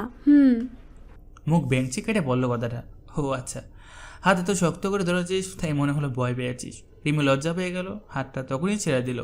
পাশ থেকে রাহাত মস্করা করে বলল, ধরে থাকুক না, মেয়ে মানুষ তো একটু তো ভয় পাবেই। রাহাত আস্তে কথা বল, আমরা গভীর জঙ্গলে আছি। রাহাতকে থামিয়ে দিয়ে বললাম আমি। এখানে থেমে না থেকে চলো তো সামনের দিকে। আমাদের থামিয়ে দিয়ে বলল আসাদ। আবার চলতে লাগলাম, ধীরে ধীরে এগিয়ে যাচ্ছি সামনের দিকে। একটা রেলগাড়ির মতো তৈরি করে এগোচ্ছি, মানে সবাই লাইন ধরে এগোচ্ছি। মনে হচ্ছে আমরা যেন রেলগাড়ির এক একটা বগি। সামনের জন যেখান থেকে পা উড়াচ্ছে, পেছনের জন সেখানে পা ফেলছে। সবার প্রথমে আমি, তারপর রিমি, আসাদ আর রাহাত, তারপর সবশেষে আমরা তো। আমি এই জঙ্গলে এর আগে প্রবেশ করিনি, তাই পথ চিনতে অসুবিধা হচ্ছে। আমার মনে হয় আমরা তোকে সামনে নিয়ে আসা উচিত। আমরা তোকে ডাকতে যাব, এমন সময় আবারও একটা শব্দ হলো কিছুটা কাছেই। হুত হুত হুত। অনেকটা অদ্ভুত তো। সবাই চমকে গিয়ে আবারও থমকে দাঁড়ালাম। রিমি আবারও আমার হাত ধরলো। টর্চের আলো দিয়ে দেখার চেষ্টা করলাম। শব্দটা পাশের কোনো একটা জায়গা থেকে এসেছে, কিন্তু কিছু দেখলাম না। সবাইকে অভয় দিয়ে বললাম, সম্ভবত পেঁচা ডাকছিল, চলো সামনে এগোনো যাক। রেমি হাত ছেড়ে দিল, আবার হাঁটতে লাগলাম সবাই। কিন্তু কিছু দূর যেতেই আমার খটকা লাগতে শুরু করলো। মনে হচ্ছে কিছু একটা গড়বড় হয়ে গেছে। অনেকক্ষণ থেকে আমরা তোর কোনো সাড়া পাচ্ছি না। সবাই কথা বলছে, কিন্তু আমরা তো কথা বলছে না কেন? হঠাৎ আসাদ বলে উঠল, আমার মনে হয় আমাদের মধ্যে কেউ একজন মিসিং। আমরা তো কই? তোর পিছনে তো ছিল। চিন্তিত হয়ে জিজ্ঞেস করলাম আমি। পিছনের পথে টর্চের আলো ফেললাম, না কিছুই নেই। আমরা তোর কোনো চিহ্ন নেই। সবাই থেমে গিয়ে টর্চের আলো দিয়ে এপাশ ওপাশ ফোকাস করতে লাগলাম। রাহাত আমাকে বলল, ভাইয়া, মনে হয় লোকটা প্রকৃতির ডাকে সাড়া দিতে গেছে। প্রকৃতির ডাকে সাড়া দিতে গেছে মানে? আমাকে না জানিয়েও যাবে কেন? আমি অ্যাডভেঞ্চারের ক্যাপ্টেন, আমাকে না জানিয়ে কিছু করবে না তোমরা। রাগান্বিত হয়ে বললাম কথাগুলো। মনে হয় লজ্জায় বলেনি। মুচকে এসে বলল রিমি, চুপ কর তুই, মাথা মোটা। ও যদি প্রকৃতির ডাকে সাড়া দিতে যেত তাহলে নিশ্চয়ই আমাকে জানাতো। আমার মনে হয় আমাদের থেকে কেউ ওকে সরিয়ে নিয়ে গেছে, না হলে ও এভাবে গায়েব হয়ে যেতে পারে না। হ্যাঁ, আমারও তো তাই মনে হচ্ছে। আমাকে সাপোর্ট করে বলল আসাদ। চিন্তার মাত্রা বেড়ে গেল আমাদের একজন সঙ্গী নিখোঁজ হয়ে যাওয়া মানে অনেক বড় চিন্তার ব্যাপার। আর তারও বেশি চিন্তার ব্যাপার হলো কিভাবে সে হারিয়ে গেল। আমার মনে হয় আমাদের এখানে থাকাটা ঠিক হবে না। চল ফিরে যাই সবাই, কাল দিনে এসে লোকটাকে খুঁজে নিয়ে যাওয়া যাবে। কথাগুলো বলল রিমি, মাথা মোটা। তাহলে ঢুকার আগেই ফিরে যাওয়া উচিত ছিল। এখন চুপ কর। আসাদ আমাকে উদ্দেশ্য করে বলল, এখন কোন দিকে যাবি ভাবছিস? পিছনের দিকে গিয়ে লোকটাকে খুঁজবি নাকি সামনের দিকে এগোতে থাকবি? আমি একটা বড় ধরনের চিন্তায় পড়ে গেলাম। কিছুক্ষণ চিন্তা করতে লাগলাম। কিছুক্ষণ পর সবাইকে উদ্দেশ্য করে বললাম, মূলত এখানে আমাদের আসার উদ্দেশ্যটা হচ্ছে এই জঙ্গলের রহস্য উদ্ঘাটন। লোকটা যেভাবে গায়েব হয়েছে তাই এই জঙ্গলের রহস্যের একটা উদাহরণ। তাই আমার মনে হয় লোকটাকে খুঁজে বের করে এখন আমাদের উদ্দেশ্য। তবে আমরা দুই গ্রুপে ভাগ হয়ে যাব। এক গ্রুপ পিছনের দিকে যাবে লোকটাকে খুঁজে বের করার জন্য, আরেক গ্রুপ সামনের দিকে এগোতে থাকবে। কথাগুলো বলে আসাদের দিকে তাকালাম। আসাদ বলল, তাহলে আমি আর রাহাত পেছনের দিকে যাব, তুই আর রিমি সামনের দিকে এগোতে থাক। লোকটার হদিশ পেলে আমাকে ফোন দেবে। আসাদ ফোন বের করে দেখতে লাগলো। দোস্ত, জঙ্গলে নেটওয়ার্কের গোষ্ঠী নাই। তাহলে ফোন দিতে হবে না, খুঁজে পেলে আবার সামনের দিকে হাঁটতে থাকবে। আমরা আস্তে আস্তে হেরে যাব। আর যদি খুঁজে না পাস তাহলে জোরে জোরে পা চালিয়ে আমাদের নাগাল ধরবে আবার। আসাদ আর রাহাত পিছনের দিকে যেতে লাগলো। আমি আর রিমি সামনের দিকে যেতে লাগলাম। টর্চের আলোয় পথ দেখে দেখে চলতে লাগলাম। ওদেরকে আলাদা করা কি ঠিক হলো? যদি ওরাও গায়েব হয়ে যায় লোকটার মতো, তাহলে তো দলের আর কিছুই থাকবে না। চিন্তাযুক্ত মন নিয়ে কথাগুলো বলল রিমি। এখন এত কিছুর বাবার সময় নেই, আমাদের গ্রুপ হিসাবেই ভাগ হতে হবে। আর কিছু না বলেই আমি সামনে এগিয়ে যেতে লাগলাম। কিছু দূর যেতেই সরু রাস্তাটার উপর টর্চের আলোয় অবাক করার মতো কিছু দেখলাম। থেমে গেলাম আমি সাথে সাথেই। কিরে থামলি কেন? আমি কিছু না বলেই বসে পড়লাম। মাটিতে আলু ফেলে পর্যবেক্ষণ করতে লাগলাম। আমার মনে হচ্ছে এই রাস্তা দিয়ে একটু আগেই কেউ হেঁটে গেছে। অনেকগুলো জুতোর ছাপ দেখা গেছে। আমার কথা শুনে রিমিও বসে পড়েছে। জুতোর ছাপগুলো সামনের দিকে এগিয়ে গেছে। আমি রিমিকে বললাম, তোর একটা জুতো খুলে দে। কেন? জুতা দিয়ে কি করবি? আরে এত কথা না বলে তাড়াতাড়ি দে। রিমি জুতো খুলে দিল। আমি আমার পা থেকে একটা খুলে নিলাম। এরপর আমাদের জুতোর কয়েকটা ছাপ লাগালাম মাটিতে। আগের ওই ছাপগুলোর সাথে মিলে যাচ্ছে। রিমি, একটু আগে আমরা এই পথ দিয়ে গেছিলাম, এখন আমরাই যাচ্ছি। কি বলিস? হ্যাঁ, এই জুতার চাপগুলো আমাদেরই। আমরা মনে হয় আমরা একটা গুলক দাদার মাঝে পড়ে গেছি। একই রাস্তায় বারবার ঘুরছি। রিমি আমার কথা কিছু বলছে না। একটু পরে সে বলে উঠল, খালিদ রে, কি হচ্ছে কিছুই বুঝতে পারছি না। আমার কেমন যেন ভয় ভয় লাগছে। এখন আমরা কি করব? সামনের দিকে এগোবো, বয়কে আপাতত একটু ছুরি দে। কথাটা বলি হাঁটতে লাগলাম আবার। রিমি এবার শক্ত করে আমার হাত ধরে রাখলো। আমি কিছু বললাম না। বেচারি এবার অনেক ভয় পেয়েছে বুঝলাম। ভয় যে আমি পাচ্ছি না তা নয়, এই গভীর জঙ্গলে এমন পরিস্থিতিতে যে খুব ভয় পাবে। আবার হাঁটতে লাগলাম। আবার কিছু দূর গিয়ে থেমে গেলাম। টর্চের আলোয় দেখলাম পথের ধারে একটা টর্চ লাইট পড়ে আছে। রিমি, হাত ছাড়। কেন, কি হলো? আবার থামলি কেন? হাত ছাড়, আর সামনে দেখ একটা টর্চ লাইট পড়ে আছে। হ্যাঁ, তাই তো। আমি টর্চটা উঠিয়ে নিয়ে দেখতে লাগলাম। নিভে গেছে। টর্চের সামনের দিকটা ভেঙে গেছে, আর সেখানে লেগে আছে রক্ত। মনে হচ্ছে কেউ আঘাত করে ভেঙেছে। তবে টর্চটা যে আমাদেরই সে বিষয়ে সন্দেহ নেই, কারণ আমাদের সবগুলো টর্চ একই, আর এটাও তারই একটা। সম্ভবত আমরা তোকে দেওয়ার টর্চটা এটা, কিন্তু আমরা তো কোথায়? হঠাৎ দূরে আলোর ঝলকানি দেখতে পেলাম আমরা। রিমি আমার কানের কাছে এসে ফিসফিসিয়ে বলতে লাগলো, ওই দেখ, কারা যেন আসছে এদিকেই। আমি তাকিয়ে দেখতে লাগলাম। আমাদের টর্চগুলো নিভিয়ে ফেললাম, শুধু নীরবে আড়ালে গিয়ে দাঁড়িয়ে রইলাম। লোকগুলো এদিকেই আসছে, টর্চের আলো ছড়াছড়ি করছে, আর কার নাম ধরে যেন ডাকছে। দুজনে আড়াল থেকে কান পেতে রইলাম তাদের দিকে। আড়ি পেতে শুনলাম আসাদ আর রাহাত আমরা তো বলে চিৎকার করছে। আমরা আবার রাস্তায় এসে দাঁড়ালাম। তারা আমাদের কাছে আসতেই সবাই সবার দিকে অবাক হয়ে তাকাতাকি করতে লাগলাম। কিরে খালিদ, তোরা পিছনের দিক দিয়ে চলে এসেছিস কেন? আর কোন দিক দিয়ে এলি? তোদের না সামনের দিক দিয়ে যাওয়ার কথা? আসাদের কথায় আমি একটু দীর্ঘশ্বাস ছেড়ে দিয়ে বললাম, আমরা একটা গোলাকার রাস্তায় ঘুরছি, একই পথে বারবার ফিরে আসছি। আমরা তোকে তো পাওয়াই যাচ্ছে না, কিন্তু আমার তো রাস্তাটা একদম সোজা মনে হচ্ছে। গোল হলে তো পথের বাঘ থাকতো, কিন্তু রাস্তা তো একদম সোজা। সমস্যা তো ওই জায়গাতেই। আমার মনে হচ্ছে এটা কোনো জাদুকরি মায়া। কেউ এই জঙ্গলে মায়ার জাল পেতে রেখেছে, আর আমরা সবাই মায়ার জালে ফেসে গেছি। মাথা কি গেছে নাকি তোর? মায়া বা জাদু বলে কিছু নেই।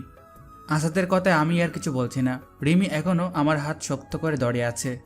কি যে হচ্ছে আমাদের সাথে কিছুই বুঝতেছি না।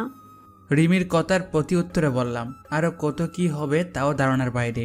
আমার মনে হয় এই রাস্তায় হাঁটাহাঁটি করাটা বোকামি ছাড়া আর কিছুই নয়, কারণ ঘুরে ফিরে একই জায়গায় আসতে হবে। তাহলে আমরা এখন কি করতে পারি? পথ পাল্টাতে হবে, ভিন্ন পথে যেতে হবে। কোন দিকে যাব? রাস্তা ছেড়ে জঙ্গলের ভিতরে যাব। রাস্তা থেকে নেমে এইবারে জঙ্গলে ঢুকে গেলাম। কোন দিকে যাচ্ছি কিছুই বুঝতে পারছি না। আমাদের সাথে কোনো কম্পাস নেই, দিক নির্ণয় করা সম্ভব হচ্ছে না। কিছু দূর যেতেই সবার টর্চ লাইটগুলোতে সমস্যা শুরু হয়ে গেল। এই জ্বলছে তো আবার গপ করে নেমে যাচ্ছে। টর্চগুলোর আবার কি হলো? ধুর! বিরক্ত হয়ে বলল আসাদ। টর্চের গায়ে বাড়ি মারতে লাগলো সে। রাহাত একই কাজ করছে। আমি কিছু বুঝলাম না। হঠাৎ করে সবগুলো টর্চ একসঙ্গে প্রবলেম শুরু হলো কেন? তখনই রিমি কানে ফিসফিস করে বলল, সামনে তাকিয়ে দেখি এগুলো কি? সবাই সামনে তাকালাম। টর্চগুলো নিষ্প্রাণ হয়ে গেছে, আর কোনো আলো দিচ্ছে না। তাই অন্ধকারে তাকিয়ে দেখলাম একজোড়া নীল চোখ আমাদের সামনে কিছুটা দূরে ভাসছে। অন্ধকারে চোখজোড়া ছাড়া আর কিছুই দেখা যাচ্ছে না। কারো মুখে কোনো কথা নেই। সবাই ভয়ে নিস্তব্ধ হয়ে গেছি। খালিদ, এখন কি করবি? আবার ফিসফিসিয়ে বলল রিমি। আমি চিন্তার সাগরে হাবুডুবু খাচ্ছি। এখন কি করা উচিত আমাদের? অবস্থা আরও বেগতিক হয়ে গেল। একজোড়া চোখের জায়গায় এবার জোড়ায় জোড়ায় আরও অনেক চোখ জ্বলে উঠতে লাগলো। আমি এবার প্রথমবারের মতো আমার ওয়ালতারটা বের করলাম। চোখগুলো এগিয়ে আসতে লাগলো আমাদের দিকে। এরা যাই হোক মানুষ হতে পারে না। দেখি ওয়ালতারটা দিয়ে সামাল দেওয়া যায় কি না। একজোড়া চোখের দিকে ওয়ালতারটা তাক করে ট্রিগারে চাপ দিলাম। গুলি লাগলো না, কিছুই হলো না। সামনে আসছে তো আসছেই। আমরা পিছনে পিছিয়ে আসতে লাগলাম। ওরা এক পা করে এগুচ্ছে আর আমরা পিছাচ্ছি। একে একে সব বুলেট শেষ করে ফেললাম, কিন্তু একটা চোখও নিভে যায়নি। মনে হচ্ছে যেন চোখের আলোটা আরও বেড়ে যাচ্ছে তাদের। সম্ভবত তারা আমাদের উপর অতিরিক্ত রেগে গেছে। আমার মনে হয় গুলিতে কোনো কাজ হবে না। এগুলো কি আমি জানি না, তবে নিশ্চয়ই কোনো স্বাভাবিক জন্তু নয়। আমি জীবনেও এমন কিছু দেখিনি। ফিসফিস করে কথাগুলো বলল আসাদ। রিমি আর রাহাতের দিকে তাকানো যাচ্ছে না, তরতর করে কাঁপছে তারা। আমার মনে হয় আমাদের পিছনের দিকে দৌড় লাগানো উচিত, না হলে এদের হাতে মারা পড়ব। কথাটা বলে আমি সবাইকে টেনে নিয়ে পিছনে ঘুরলাম। পিছনে ঘুরেই আরও অবাক হয়ে গেলাম, পিছনেও একইভাবে অনেকগুলো নীল চোখ আমাদের দিকে এগিয়ে আসছে। তারপর চারদিক থেকেই দেখলাম শুধু চোখ আর চোখ। হঠাৎ রাহাতের আর্ত চিৎকার শোনা গেল, ভাইয়া! আরে রাহাত কই? চিৎকার করে উঠলাম আমি।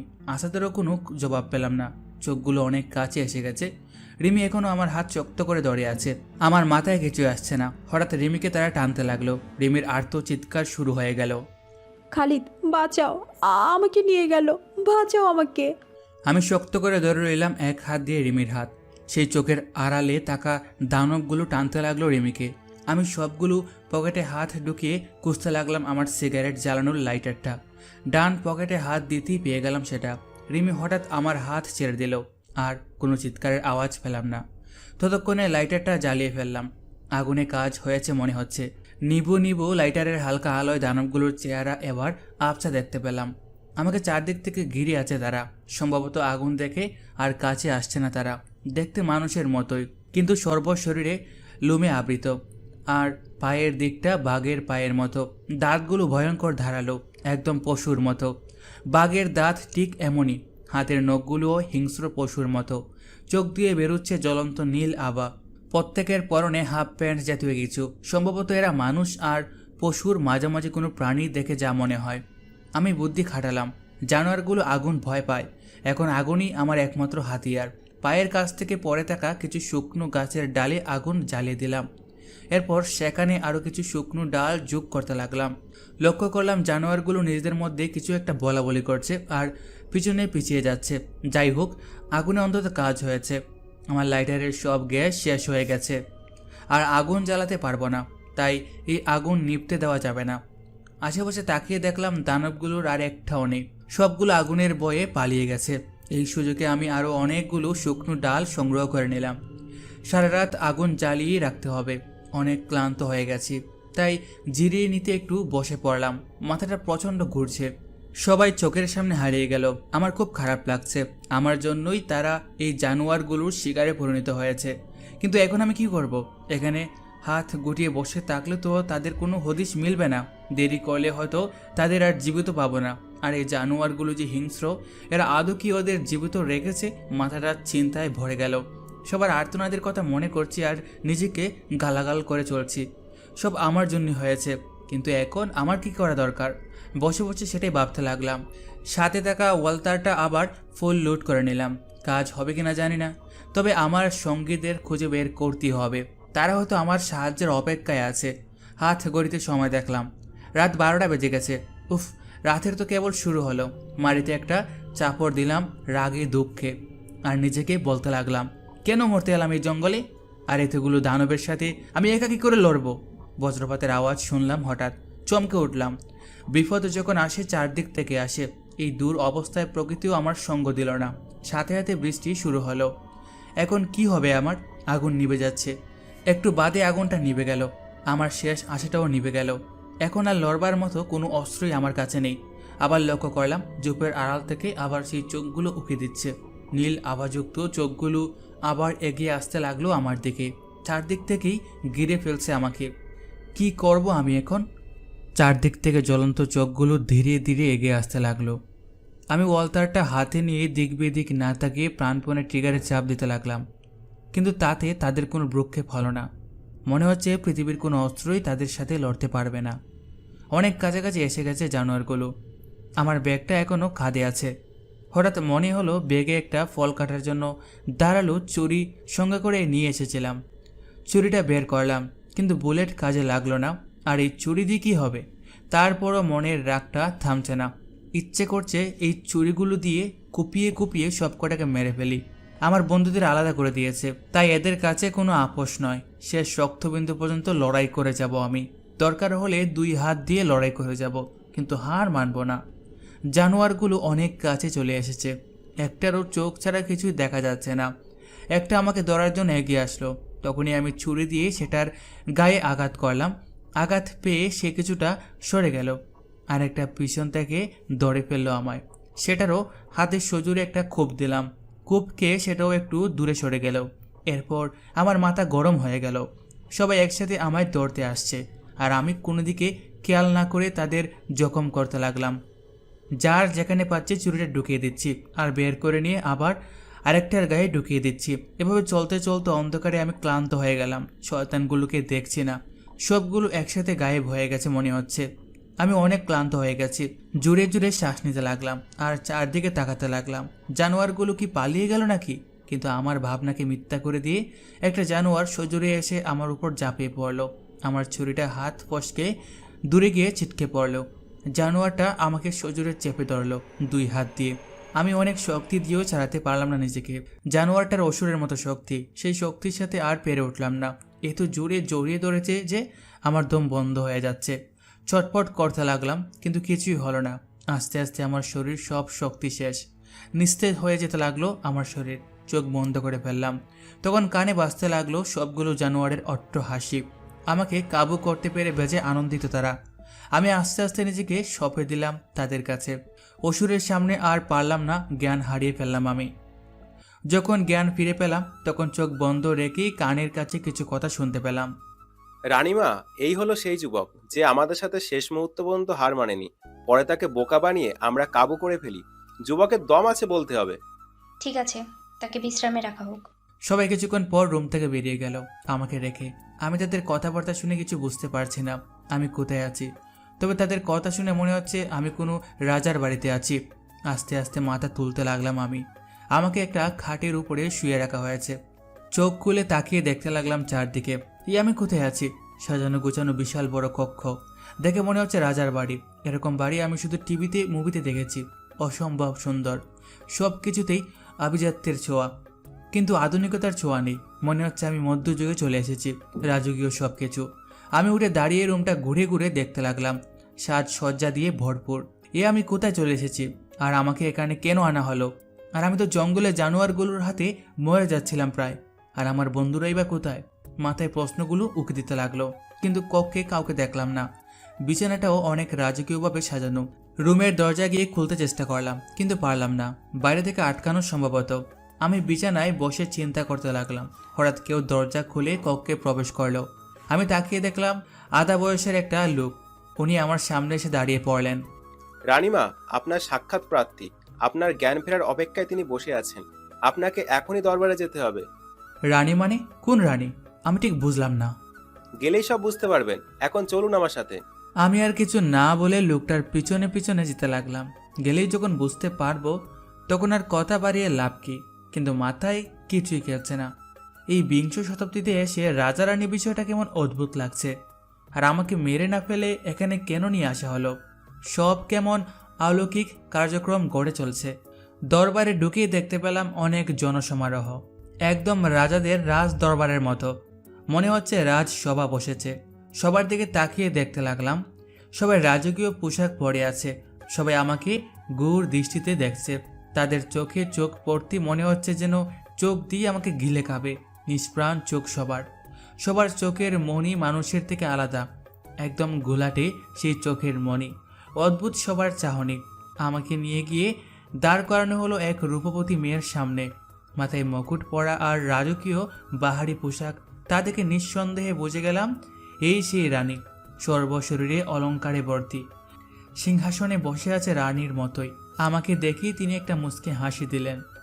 যুবক, তোমাকে মহারানী মায়ের রাজ্যে স্বাগত। নাম কি তোমার যুবক? আমি একটু হতচকিত খেয়ে গেলাম। যেমন রূপ তেমনি গলার কণ্ঠস্বর। নাম মায়া, চেহারাতেও যেন মায়ার চাপ। আমার জীবনে আমি এত সুন্দরী মেয়ে এর আগে কখনো দেখিনি। আমার নাম খালিদ। আমি বুঝতে পারছি না আমাকে কেন এখানে নিয়ে আসা হয়েছে। খুব বুঝতে পারবে যুবক, এই রাজ্য মানব সমাজ থেকে আলাদা। তুমি নতুন, তাই এখনো কিছু বুঝতে পারছো না। আমার খাস গোলাম রবিন তোমাকে সব বুঝিয়ে দেবে পরবর্তীতে। আর এখন থেকে পালানোর চেষ্টা করেও কোনো লাভ নেই, কারণ এখান থেকে বের হওয়ার রাস্তা তুমি জানো না। তাই যা হচ্ছে তা দেখে যাও আর উপভোগ করতে থাকো সব কিছু। আমি থাকতে তোমার কোনো ভয় নেই এখানে। তুমি এখানে স্বাধীনভাবে বিচরণ করবে। উপস্থিত জনগণ কিছুই বলছে না, সবাই রানীর কথা মন দিয়ে শুনছে শুধু। তিনি আবার বলতে লাগলেন, যুবক, আমি আমার গোলামদের কাছ থেকে তোমার প্রশংসা শুনে অনেক মুগ্ধ হয়েছি। তোমার সাহসিকতা আমাকে প্রভাবিত করেছে, তোমার রূপ আর যৌবন আমাকে আকৃষ্ট করেছে। আমি এতদিন ধরে এমন একজন যুবককেই খুঁজে চলেছি যে এই রাজ্যের রাজা হওয়ার যোগ্যতা রাখে। সব রানীর রাজার প্রয়োজন আছে, তাই আমি আজ ঘোষণা করতে চাই উপস্থিত সবার সামনে সেটা। এরপর তিনি চিৎকার করে সবাইকে উদ্দেশ্য করে বলতে লাগলেন, সমস্ত রাজ্যে ঘোষণা করে দাও, খালিদ এই রাজ্যের ভাবী রাজা হতে যাচ্ছে আগামী আমাবস্যায়। সেই পর্যন্ত তাকে রাজার মতো করেই দেখভাল করবে সবাই। সে আমার রাজা হবে, সবাই তার গোলাম। তার সামনে সবাই চোখ নামিয়ে কথা বলবে, যেমনটা আমার সাথে করো। এখানে থাকতে যেন তার কোনো অসুবিধে না হয়। আমি রানীর কথা শুনে অবাক হয়ে চলেছি। আমাকে হুট করে কেন এখানে নিয়ে আসা হলো, আর কেনই বা আমাকে রাজা বানাতে চলেছে তারা? আমাকে এরা পেয়েছেটা কি? আমি রানীকে উদ্দেশ্য করে বললাম, আমার বন্ধুদের আমি হারিয়ে ফেলছি জঙ্গলে। কিছু হিংস্র জানোয়ারের কবলে পড়েছিলাম আমরা। এখন তাদের কাছে আমার যাওয়া দরকার, তাদের উদ্ধার করা আমার জরুরি। আমাকে এখান থেকে যেতে দিন। রানী আমার কথা শুনে একটা মুচকি হাসি দিয়ে বলল, যুবক, ওরা তোমার হেফাজতে আছে। আমার কয়েদখানায় তাদের বন্দি করে রাখা হয়েছে। তুমি চাইলে আমার খাস গোলাম রবিন তোমাকে তাদের সাক্ষাৎ করাবে। তিনি সেই আধাবয়স্ক লোকটাকে ইশারা করলো। সেই আধাবয়স্ক লোকটার নামই রবিন। এরপর রানী দরবার থেকে উঠে চলে যেতে লাগলেন। তার পেছন পেছন কিছু তরুণীও যাচ্ছে। সম্ভবত ওরা রানীর দাসী, তার খেদমতে ব্যস্ত তারা। আমাকে রবিন তার পিছনে পিছনে ডাকলেন।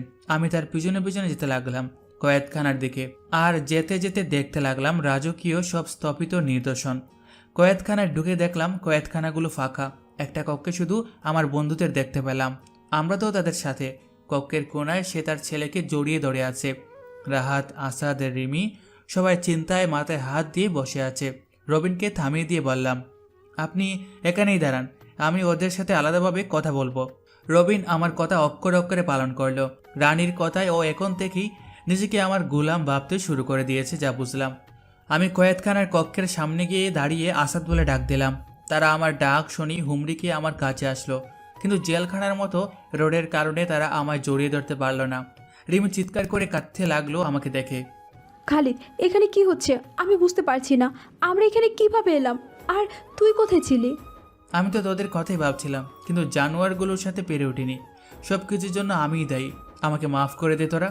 কাঁদতে কাঁদতে বললাম আমি। চুপ কর হারামি, আগে বল এখান থেকে বের হওয়ার উপায় কি খুঁজে পেয়েছিস? প্রশ্ন করলো আসাদ। কি করে পাবো, অজ্ঞান ছিলাম তো, তাই রাস্তা দেখিনি। কিভাবে এনেছে তাও জানি না। কি, তোকে অজ্ঞান করে নিয়ে এসেছে? আমাদের সবাইকেই এইভাবে আনা হয়েছে, কেউ এখানে আসার রাস্তা দেখেনি আমরা। রাহাত বলল কথাটা। রিমি জিজ্ঞেস করলো, কিন্তু তোকে ওরা বন্দি করে রাখিনি যে, তুই কি ওদের কাছ থেকে পালাতে পেরেছিস? আরে না, রানীর মাথায় এখন অন্য কিছু চলছে। সে নাকি আমাকে এই রাজ্যের রাজা বানাবে। আমি তো কিছুই বুঝতে পারছি না কি হচ্ছে এখানে।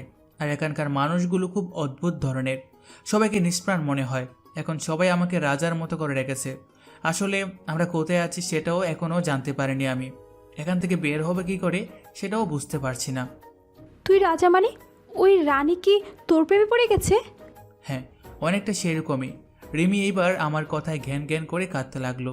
এ কি, তুই এইভাবে কাঁদছিস কেন? তুই শুধু আমার, আমি তোকে ভালোবাসি। ওই রানীর থেকে দূরে দূরে থাকবি বলে দিলাম, কখনো ছুঁয়েও দেখবি না বলে দিলাম।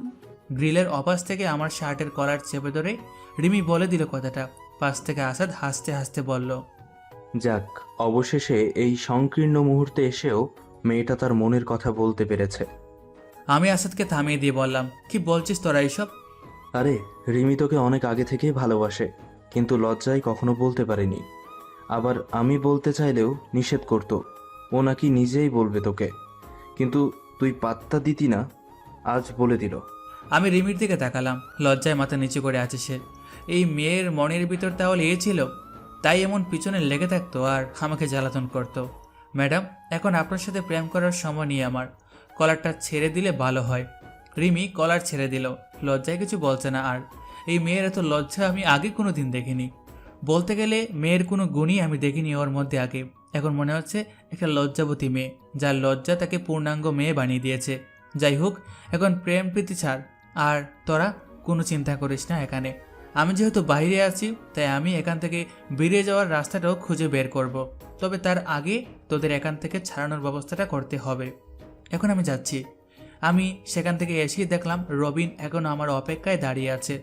পাখা গোলাম, যাই বলা হয় তাই করে। এই গোলামটাকে কাজে লাগানো যেতে পারে। রবিনকে ডেকে বললাম, চল রানীর কাছে। কিন্তু রানী তো অন্দরমহলে, সেখানে পুরুষদের যাওয়া নিষেধ। পুরুষদের যাওয়া নিষেধ, কিন্তু রাজার তো নয়, তাই না? হ্যাঁ, তা ঠিক। তুমি আমাকে অন্দরমহলে রানীর কাছে নিয়ে যাবে। আচ্ছা চলুন মহারাজা। আমি আমার ক্ষমতাটা প্রয়োগ করতে শুরু করলাম প্রথমবারের মতো। আর যেতে যেতে ভাবতে লাগলাম, কি বলে আমার বন্ধুদের কয়েদখানা থেকে ছাড়িয়ে নেওয়া যায়।